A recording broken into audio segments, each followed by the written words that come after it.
4th, 2021. The gentleman from Texas, Mr. Burgess, is recognized for 60 minutes as the designee of the Minority Leader. And I thank the Speaker, and I rise tonight to discuss one of the most important problems facing our country, and that is security on our southern border. I don't think there's any question that most Americans agree that our immigration system is broken. But before we can fix it, we have to address the crisis at our southern border. And let's be clear, what is happening at the border is a crisis. In fact, the President admitted as much recently. His commander of public health service at the convention center in Dallas, when I went to visit there, maintained that they were in crisis management. So you don't manage a crisis unless you're in a crisis. It is a crisis. It's a humanitarian crisis. The policies being put forward by this administration, basically absolutely opening the border, are in fact inhumane. Smugglers, traffickers, foreign banks are profiting and enticing a hopeless people into sending their children or themselves to make this dangerous journey to unlawfully cross our southern border. These bad actors know how to manipulate our laws to their advantage. Putting forward policies that make it easier for them to do so is in fact wrong. During the month of March, record numbers of unaccompanied alien children were referred to the Office of Refugee Resettlement at the Department of Health and Human Services. The total number of people coming in without authorization is the highest it's been in 15 years. Customs and Border Protection encountered over 170,000 individuals along our southern border attempting to cross without authorization. Many of them were single adults. Over the last month, members from both sides of the aisle, both sides of the Capitol, flocked to our southern border to see and assess the situation for themselves. They held press conferences, they did television interviews and press releases. Yet the reaction from the White House was one of denial. A little less than 30 days ago, President Biden named Vice President Harris to be the point person for the administration to bring a resolution to the problems on our southern border. But the Vice President has not ventured to the southern border. She's not had a press conference about what is happening, and certainly we've seen no plan. It was announced last week that she would be traveling to the Northern Triangle countries of El Salvador, Guatemala, and Honduras. This would be a great first step. But to fully understand what is happening, Madam Vice President, you need to visit our southern border. Right now, hundreds of thousands of people come across our southern border from Mexico and from the Central American countries through Mexico. And among these thousands are unaccompanied children who are used as pawns to take advantage of the administration not enforcing our immigration laws. Now, smugglers have no issue with using these children as pawns. From the numbers, we know that America is one of the most generous countries in the world when it comes to accepting migrants.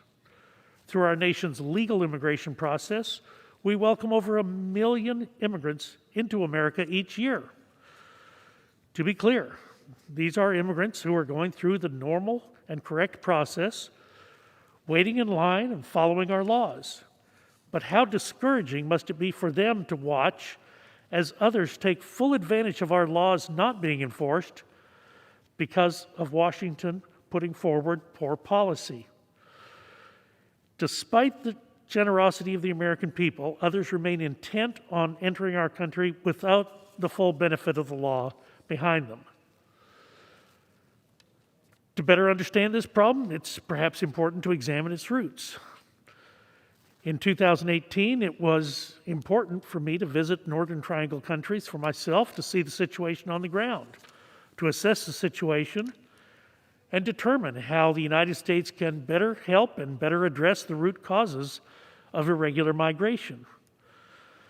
The Energy and Commerce Committee, which I'm a member of, does not oversee foreign policy, but it does have jurisdiction over the Department of Health and Human Services and subsequently the Office of Refugee Resettlement, which does take care of children who end up in the United States from one of those Northern Triangle countries. I learned that there are different drivers for people to migrate from each of those countries. There is, unfortunately, corruption at the highest levels of governments in that region. One common theme, however, is campaign rhetoric that places a open for business sign on our border. The vast majority of people in the Northern Triangle countries do live below the poverty level and lack the job opportunities to escape these conditions. In El Salvador, there are problems with gangs, and the gangs are violent, medieval levels of violence and brutality. Many of the individuals serving in their government are holdovers from revolutionaries in the Civil War, which ended over 20 years ago. Honduras is a country that is a through point for narcotics trafficking, and as a consequence has many of the problems that you would imagine would be attendant with that type of activity. The current president ran for a second term, although law limited him to a single term, but the Supreme Court gave him a favorable decision. Unfortunately, he won with a very bare majority that only was determined many days after, at some significant time after the election. Stop me if you've ever heard of this before. But the Honduran president is now subject to extensive protests throughout his country that question the legitimacy of his presidency. I will say that the First Lady of Honduras, who has headed a task force aimed at addressing irregular migration, is performing a valuable service. The desire to make change is present, but some of the resources and capacity are lacking. In Guatemala, corruption is rampant at every level of government. There are only a couple of ministers who can be trusted. The corruption is, in this case, exacerbated by term limits because the president can only serve one term, and apparently there is a notion in the country that it is important for the president to prepare for the life after the presidency while they're in office, so they do not have their focus on performing in the public good. There is also a significant prejudice against some of the indigenous people in the western highlands of Guatemala. These individuals do make up the majority of migrants who are leaving Guatemala. Guatemala, unfortunately, has one of the highest rates of malnutrition in the world. And there is very little effort to combat this because of the lack of resolve of their central government. In my travels to the Northern Triangle, I learned that there are people in those countries who do desire their children to stay home. They understand the difficulty, the danger in exporting all of your young people. They do not want irregular migration. They do not want mass migration to happen. However, unfortunately, their governments have yet to eradicate the corruption from within. For example, they do not prohibit financial institutions from contributing to the problem of these desperate populations.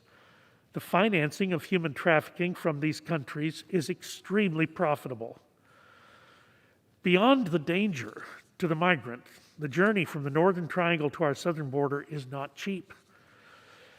It varies what the estimates are, but families take out loans from $1,000 to $3,000 to $6,000 to $10,000 in order to smuggle someone to the United States. Children that enter the United States will sometimes go to work to send remittances back to their home so that their family is able to pay off the loan. In fact, it's estimated that as much as 20% of the GDP of Honduras comes in the form of remittances. So it's disturbing to learn that legitimate banks in Northern Triangle companies may be, in this way, aiding the human smuggling trade. it does seem like it is being fueled by cash from sources from which it should not come. One clear solution to the corruption in these countries is to give more aid to the Bureau of International Narcotics Control and Law Enforcement, United Nations organization, to non-governmental organizations and nonprofits, United States Agency for International Development, USAID, the International Organization for Migration, and other non-governmental entities. In addition, the United States Development Finance Corporation, previously known as the Overseas Private Investment Corporation, is facilitating needed investment in the region, and numerous nonprofits and NGOs have set up programs to help poverty-stricken and recent returnees. One of my fears is what you hear discussed, increasing the amount of aid to Central American countries will help with this problem. I would simply argue that the money not necessarily go to the governments who are not doing their job, but to these non-governmental agencies and USAID, the U.S. Development Finance Corporation, which will provide the economic benefit needed by the people who find it necessary to undergo that irregular migration because their economic circumstances are so dire. In other words, the governments are not the ones who need the aid. The aid needs to be placed in the hands of those who can and will help the people. The answer to this humanitarian crisis is to not give more aid to the government of the countries that are failing, but to keep supporting the community building organizations that are on the ground and working to serve their people. In line with this solution, in September of 2018, I introduced HRES 1092, expressing the sense of the House that the President should redirect foreign assistance given to El Salvador, Guatemala, and Honduras away from the central governments and toward driving the causes of illegal immigration in the United States to those non-governmental organizations. I've reintroduced this as HRES 17 in this Congress. The inability of the central government of those countries to deal with and solve these issues has left over half of their populations living in poverty. In fact, millions of El Salvadorans, Guatemalans, and Honduras face hunger at some point each year. This is why foreign assistance must be targeted toward the municipal and regional governments in these countries, as well as community building organizations that have a direct impact on the lives of the people. Simply giving more aid to the central governments when it is not getting to where it is needed is unlikely to solve the problem. The amount of foreign assistance it could be determined by multiplying the number of unaccompanied alien children from El Salvador, Guatemala, and Honduras, and redirecting that amount for each country to these non-central government entities. Focusing on where aid is directed is an essential part of the solution. That's why in December of 2018, I offered an amendment to the Department of Defense Appropriations Act to redirect foreign aid to non-governmental organizations in Northern Triangle countries and Mexico from being given to the central government. Instead, this funding would only be given to regional or municipal governments or educational institutions in these countries, private entities or other non-governmental organizations, faith-based organizations operating in these countries. To keep individuals, particularly unaccompanied alien children, from arriving at our southern border, the help necessary to make their homes safer and more prosperous is not through their central governments, but for institution building in other areas that can provide them the help they need. To show that we are serious and to demonstrate to the central governments of the Northern Triangle countries that the United States cannot be constant caretakers for their children, to that end, I've introduced several times the Unaccompanied Children Assistance Control Act to withhold aid from El Salvador, Guatemala, Honduras by the amount of children in federal custody due to their immigration status multiplied by a multiplier, which is the estimated cost of caring for one unaccompanied alien child. We should not be surprised that the reversal of the previous administration's immigration policies led to an influx of unlawful crossings at our southern borders. I would take issue with the fact that this is said to be a cyclical uptick. Yes, there are cyclical variations to the number of people who do cross our southern border, but this one is not a cyclical uptick. This influx is a direct result of a policy choice made by the Biden administration. We faced a similar crisis in 2014 when President Biden was vice president, and President Obama's administration instituted a dangerous catch-and-release policy that led to a flood of unauthorized migrants and unaccompanied minors coming across our southern border. Instead of keeping those who made unauthorized crossings in custody, our immigration and enforcement agencies were required to release those individuals into our country. People were given a court date, but few, if any, would actually appear.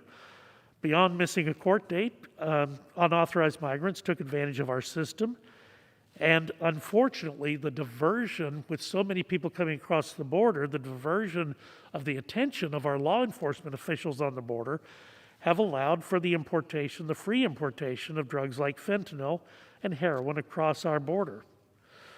Due to those failures, it is understandable why the previous administration instituted a policy that required the enforcement of our laws.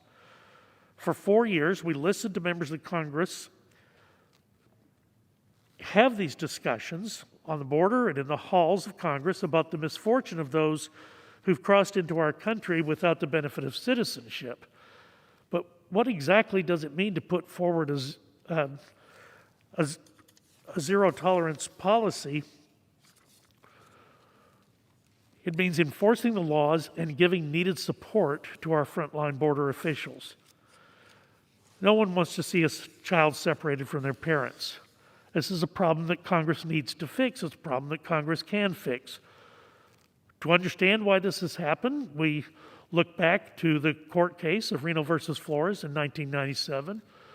We look at the asylum laws that were passed late in 2008. The Flores settlement prohibited the detention of children from a non-contiguous country for more than 20 days. After those 20 days, they are placed in the care of the Office of Refugee Resettlement if they cannot be reunited with family. Previously, when adults attempted to cross into the United States without authorization, they were placed in an immigration detention to await an immigration hearing. But due to a backlog of immigration cases, these adults were being held longer than 20 days. If they entered with a child, the Flores settlement required that the child be released. Therefore, the adults were also being released, and with them, very few ever showed up for their immigration proceedings. It changed during the Trump administration. They held unauthorized adults rather than releasing them, and if they entered with children, those children were placed in the care of the Office of Refugee Resettlement. People claimed this was inhumane. Is enforcing our laws inhumane? Then we need to change the law. But it seems like what is inhumane is incentivizing an already desperate people to make a dangerous journey to our southern border. To do that in the first place seems inhumane. We must realize that far too many children are being smuggled into our country by adults who want to prey on the generosity of Americans. A significant number of those of adults with children are not even a biologic relative to the child with whom they enter. Traffickers, cartels, and smugglers know how to take advantage of a humanitarian crisis.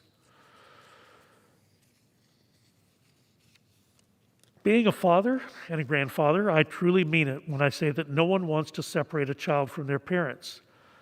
That's why on September 25th, during the Rules Committee hearing, I offered an amendment requiring a plan to promptly reunify children in the custody of the Office of Refugee Resettlement. It's not inhumane to enforce laws. Putting forth policies that allow children to be used as pawns is itself inhumane. Trekking a child across multiple countries just to smuggle him illegally into another country, that is inhumane. Stated another way, our laws are not humane, the enforcement leading to inhumane actions by desperate people, we need to help them at home, not here where the taxpayer is on the hook. For anyone who turns on the news, you can see that the terrible and disheartening situation at the border. So today, the question is asked, why would anyone object to enforcement of our laws? There is significant proof that a zero-tolerance policy for violating our laws is a deterrent for people subjecting themselves to harm by taking a perilous trip to the American southern border. For example, in early 2017, the Department of Homeland Security, Secretary John Kelly, visited the southern border. It was virtually deserted. In June of 2017, a Reuters journalist, Julia Edwards Ainsley, reported on the decreased number of border crossings.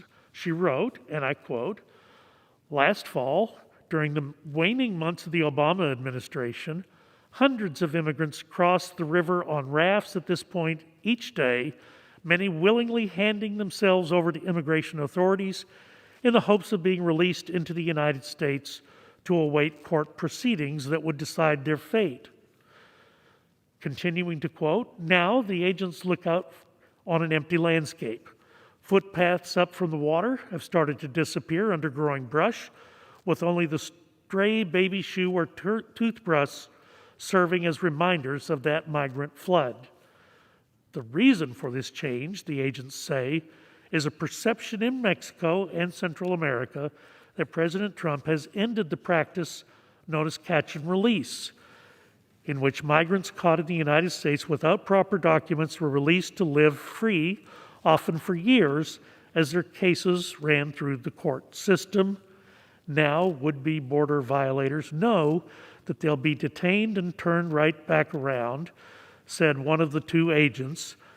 "It is not worth it anymore." So said Julia Edwards Ainsley in June of 2017. What happened between the Obama years and the first years of the Trump administration, when people believe that they will encounter a border wall or that they will be turned away at the border? They simply do not come. Our laws are only effective if they are enforced. And if Congress truly wants to repair our immigration system, we, the members of Congress, are obligated to act. We know this is not the first time in American history that an administration has used a zero-tolerance policy. Over 40 years ago, during the Carter administration, between April 15th to October 31st of 1980, there was a mass immigration of Cubans. They left from Cuba's Mariel Harbor to travel to the United States. We remember this as the Mariel boat lift. Because of this immigration, Fidel Castro decided to open his prisons and mental health facilities, sending those Cubans through the states of Florida to the United States. President Carter's administration was left grappling with a Cuban refugee crisis. In a 1997 interview, former Deputy Secretary of State John Bushnell recalled a meeting with President Carter in which he and other key advisors discussed solutions to the Cuban refugee problem. Quoting here, "I remember sitting in that windowless conference room of the National Security Council with the Secretary of State, the Chief of Naval Operations, the Director of the CIA, the head of the Coast Guard, and the head of INS, and several other senior officials debating how to stop this flow of Cubans." The National Security Advisor, Brzezinski, chaired until President Carter came in toward the end of the meeting. Continuing to quote, "There was a long discussion on how the Coast Guard and Navy ships might physically stop the Cuban boats either from leaving the United States or returning back with the Cubans in the Mariel boat lift.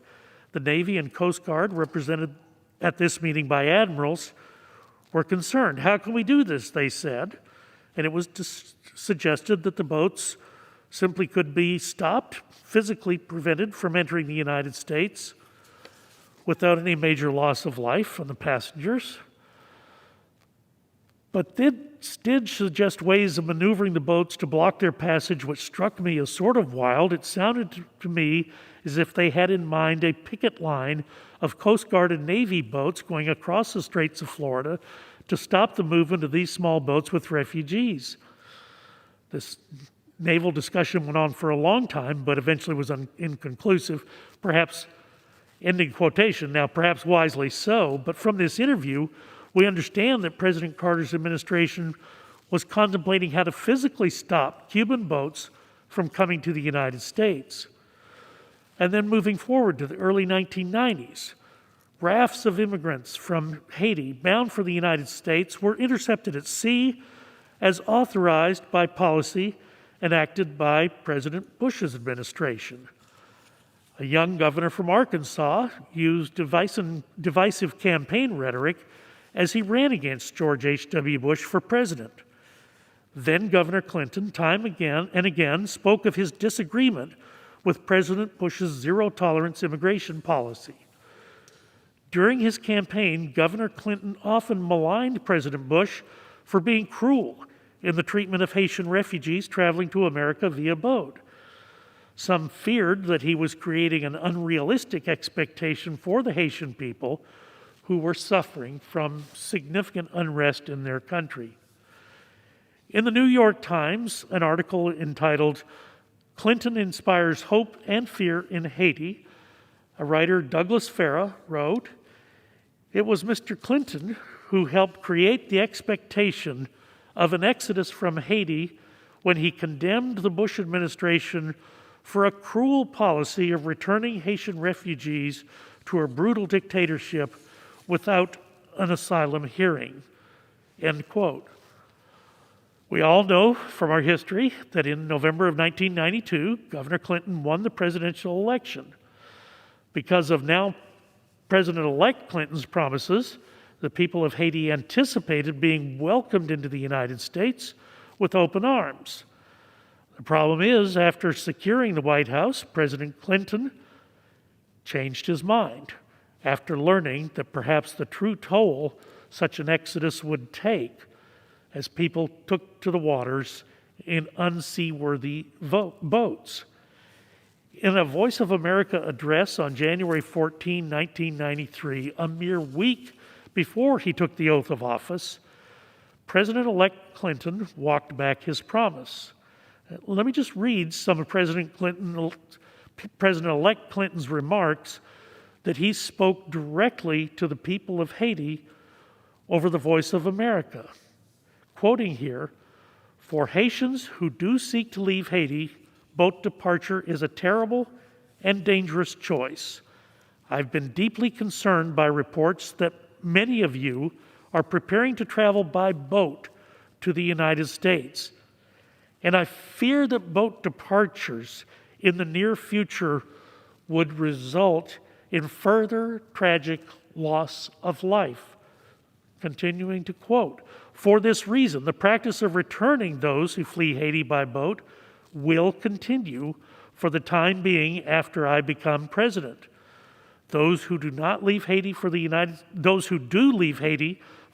States by boat will be stopped and returned by the United States Coast Guard.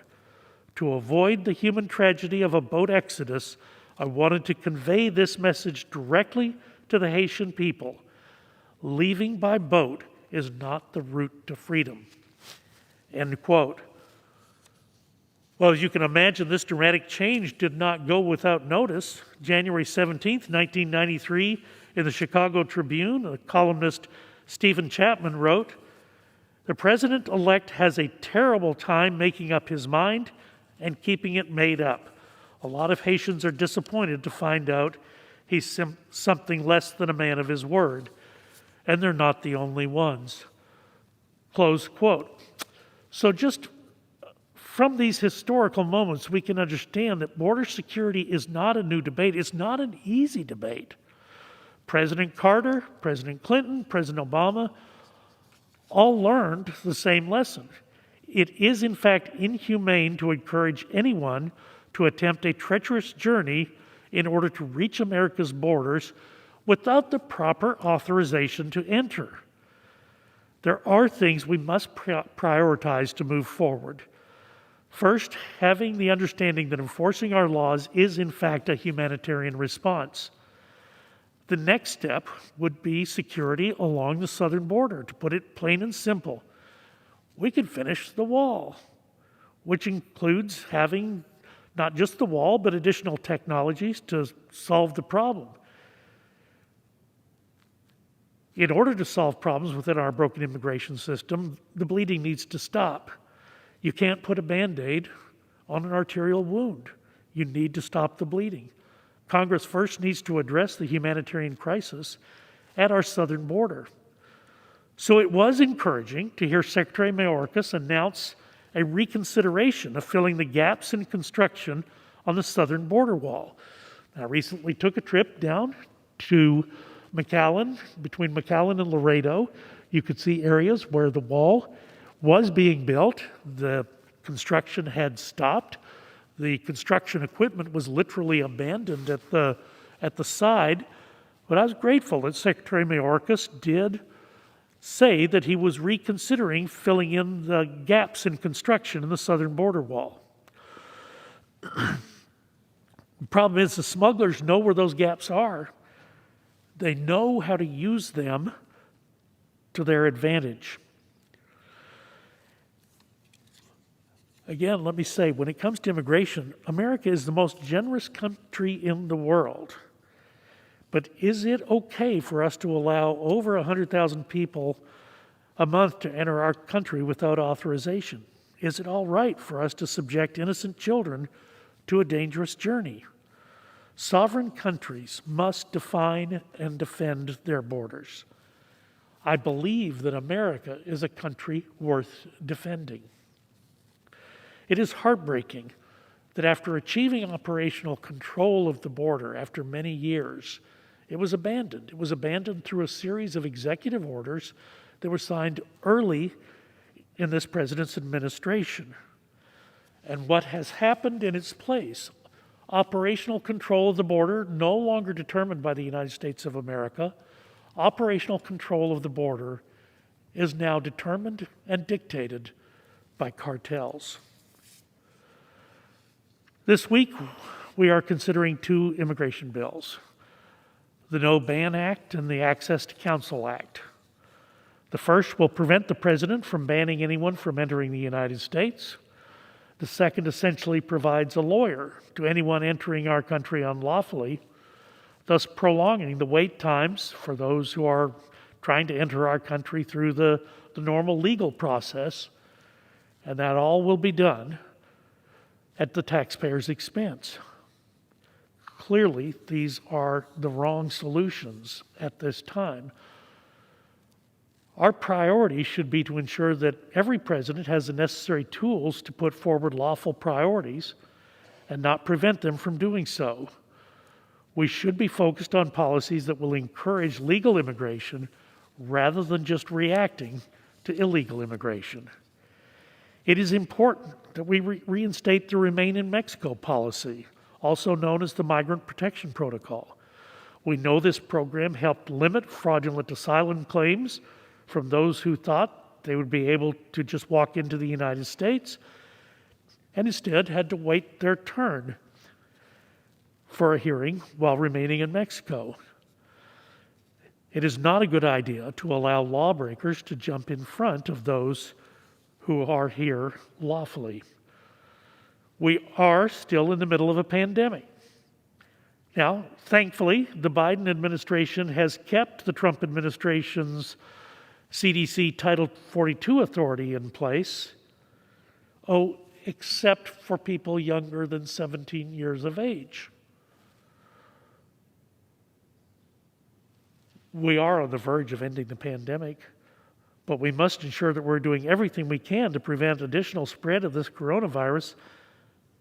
Something that would aid in doing that is requiring a negative coronavirus test before someone is released into this country. What happened when, under an executive order, the Title 42 restrictions were lifted for those under 17? A lot more people under age 17 started coming across. The problem is each of those individuals will eventually be placed with a family, and by not testing for coronavirus, we are risking placing individuals who are infected with the virus with families throughout the country. So during consideration of the reconciliation bill, the one that was supposed to crush the coronavirus, I offered a motion to instruct at the Budget Committee and an amendment at the Rules Committee to provide for COVID testing for all arriving at our southern border. This was rejected in the Budget Committee, and the Rules Committee would not make it in order to have a floor vote on that amendment. Now, once migrants are in our federal custody, we do have a responsibility that they receive appropriate and compassionate care. Under the jurisdiction of the Energy and Commerce Subcommittee on Health, we've conducted oversight on the Department of Health and Human Services and the Office of Refugee Resettlement.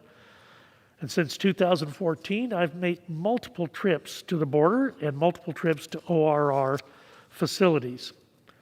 In the last few weeks, I visited an Office of Refugee Resettlement shelter in Carrizo Springs, in McAllen, and the Convention Center in downtown Dallas. During my visit to Carrizo Springs, since my visit to the Carrizo Springs facility, it has been doubled in size. Because there are so few beds at ORR shelters along the border, there has been a need to expand further, which is why I visited the Kay Bailey Hutchinson Convention Center in Dallas. It was startling to see those 2,400 cots lined up, each to allow a 13 to 17-year-old boy a place to sleep at night. They were so close together, any restaurant that tried to open right now with tables placed that close together would be shut down by the public health authorities. And yet here, we were, in fact, not just condoning it, we were facilitating it. Look, the bottom line is this is not a capacity problem. It's a commitment problem. And we are, unfortunately, on a path to repeat history. Many of us here know the work done by the Energy and Commerce Subcommittee on Health in 2014. That work led to the unaccompanied minors receiving better health screenings and better health care. When I visited shelters in 2014, the children did not have access to a doctor. They were not receiving any type of health screening. Today, they have access to a full range of medical and mental health resources. And children are being screened for communicable diseases. Children are being given vaccinations for the usual childhood diseases prior to their release to sponsors in this country.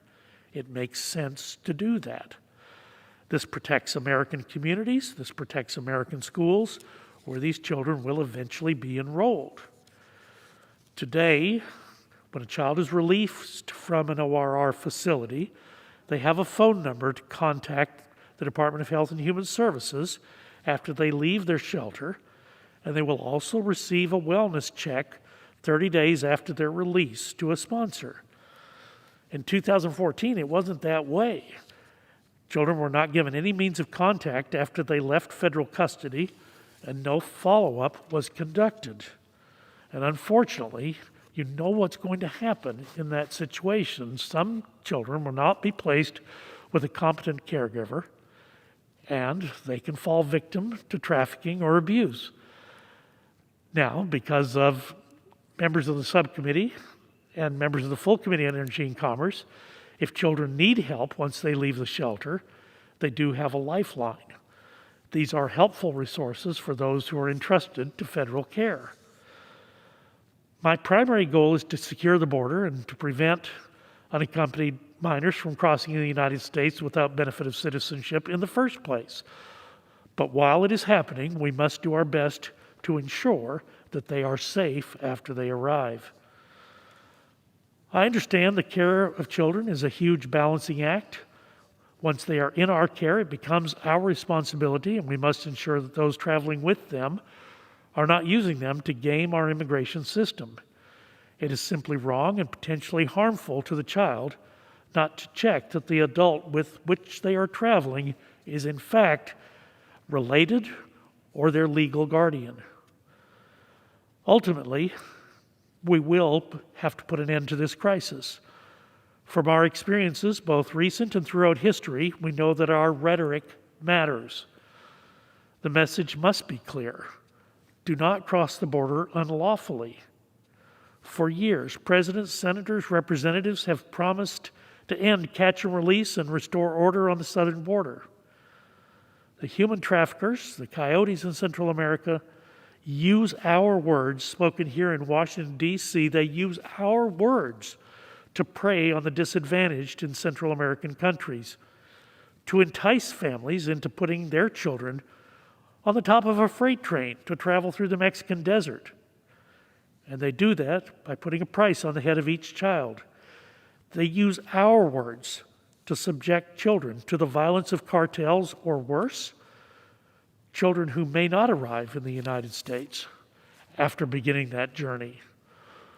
When we say or even suggest that children could receive amnesty at the border, we put innocent lives at risk.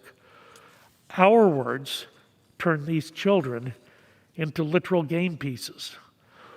We can be compassionate and we can provide a secure border at the same time. The two concepts are not mutually exclusive. In 1980, as former Deputy Secretary of State Bushnell recalled, Congress appropriated over $400 million to assist holding and settling Cuban refugees in the United States.